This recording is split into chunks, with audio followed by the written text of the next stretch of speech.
युधिष्ठिर ने ये कह दिया कि सबसे पहले मैं जाऊंगा और जैसे मैं इशारों का तो चलूं तितनो ही काम करियो, बढ़ती मत करियो। तो आज युधिष्ठिर जब गए हैं, देखिए क्या नियम था उनका, झूठ नहीं बोले जीवन में, झूठ नहीं बोले बिल्कुल।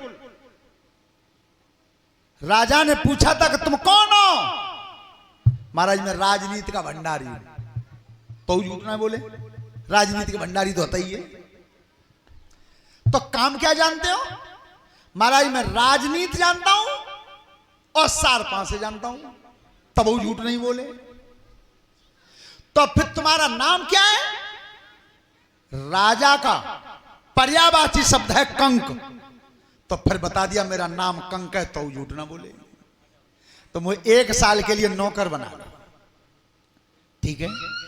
तो राजनीति अच्छी जानते हो और सार पांसे का तुम्हारा 100 में हुए, तो आ जाओ। बराबर कुर्सी पड़ गई, बराबर। राजा का, जिस राजा का मंत्री खराब होता है उस राजा का विनाश बहुत जल्दी होता है। क्यों? आपने देखा होगा रामचरितमानस में, रामायण की पुस्तक में गोस्वामी तुलसीदास ने लिखा है अरण्य कांड में, अरण्य कांड में कहा कि जहां पर शूर्पणखा गई है रावण के पास, रावण के पास शूर्पणखा कितनी योग्य थी और कितनी चतुर थी। अगर मूर्ख होती तो ऐसे उपदेश नहीं देती जो तुलसीदास जी बता रहे हैं। शूर्पणखा ने रावण के दरबार में कहा है, ये गोस्वामी जी लिख रहे हैं, सुनो, किस किस का नाश होता है और किस किस कर्म से होता है। आज जो हम बता रहे हैं, तो दादा परीक्षित जी एक बात ध्यान से सुन लियो, जी मैं नहीं बता रहा हूं, ये तुलसीदास जी लिख रहे हैं अपनी कलम से, उसे मैं बता रहा हूं तुम्हें। बस क्या लिखा उन्होंने कि राजनीति बिनु धन बिनु धर्मा,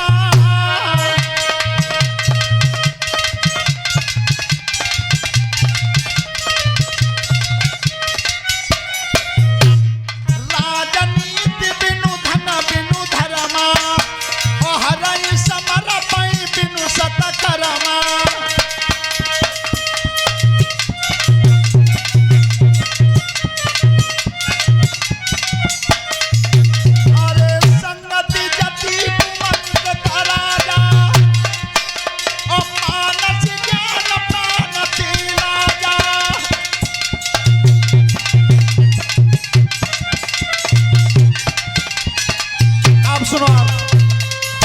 राजनीति बिनु,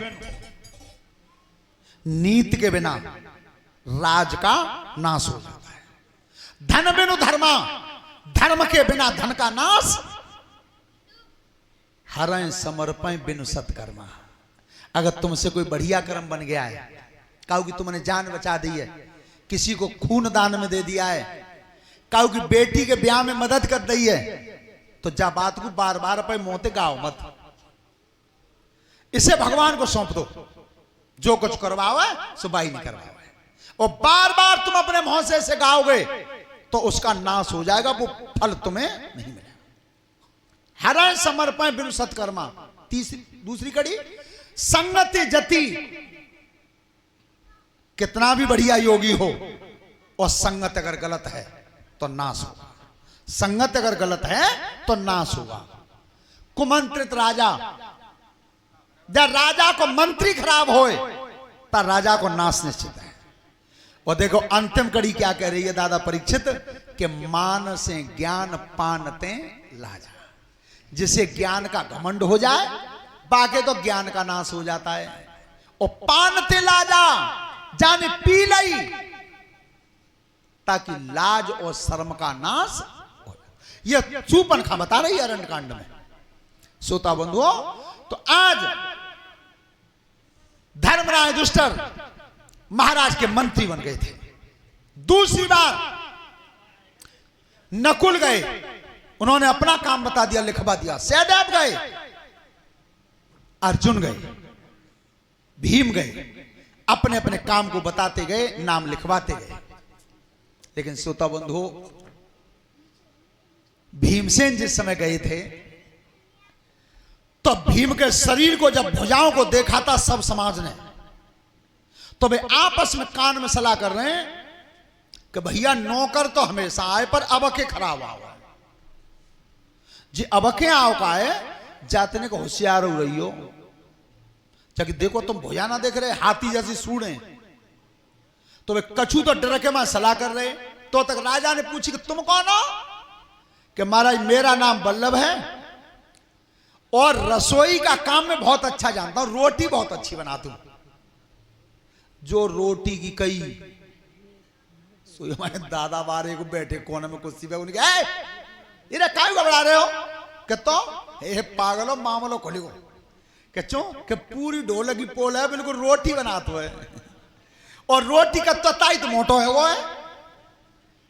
भीम की जाखन नजर पड़ी है, सब भीम की दांती बज। उन्हें की चिंता मत करो, अगर काउ दिन परमात्मा बखत ले आओ तो बदलो तो पटा दूंगा जवाब को। जो दुष्टर की नजर पड़ी सोनी की महाराज सुनो मैं तुम्हारा मंत्री हूं। ए भैया बल्लभ तुम रोटी बनाना जानता हो? हाँ। कि तो नाम लिखवा दो, जाओ पर काम करो। राजा तुम नाम लिखवा दो। महाराजा जान दो। अब युधिष्ठिर का पर रही कि जे तो सब राजा के मल्ल हंस रहे हैं ताली बजा बजा के, और का उतरे दिन को भीतर तो गुस्सा बढ़ गई कि मोती कुंती पुत्र भीम कहता है आजा, तो 13 साल पे चले जाएंगे। नहीं ऐसा मत करो, ठीक है हमारा नाम लिख लो, जाओ जाओ भैया रोटी करियो। ध्यान रखना जिस गांडीव की टंकार से और देवता हिल जाते थे वो आज अर्जुन सिर के बालों की चोटी बंधी हुई है, जनानी धोती पहनी है और छड़ी हाथ में लग रही है, और सोता बंधु राजा के समाज में खड़ा हुआ है। कैसा समय बन जाता है जिस अर्जुन के प्रताप से देवराज इंद्र तक हिल जाते थे, और आज वो कौन से भेष में आया।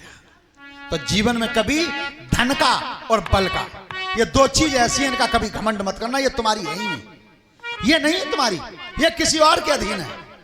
आपने देखा होगा 2 साल पहले खूब मजबूत पट्टा दिखाई दे और 2 साल बाद फूलों की माला दिखाई देगी फोटो पे। क्या हुआ? तुम्हारे अधीन कहां है? आज जैसे ही अर्जुन आए तो कही महाराज हमें 1 साल के लिए नौकर रख।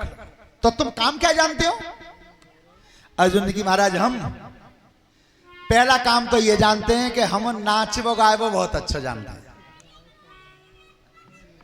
महाराज ढोलक बढ़िया बजा लेते हैं, नाची अच्छो लेते हैं, गायु अच्छो लेते हैं। क्या यहाँ कोई सीख वो चाहे तो हम सिखा देंगे, सिखा देंगे। ध्यान रखना एक चीज का मुझे बड़ा कष्ट हुआ राजकुमार, तुम्हारे यहां आने से 3 बच्चे मेरे पास आ चुके हैं अब तक।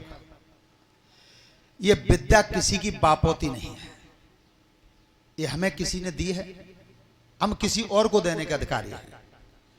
लेकिन वो तीनों ही बच्चे एक ही बात को लेकर के आए कि साहब हम उस कथावाचक के पास पहुंचे, उसने कह दिया कि हमारे यहाँ जगह नहीं है, जगह नहीं है।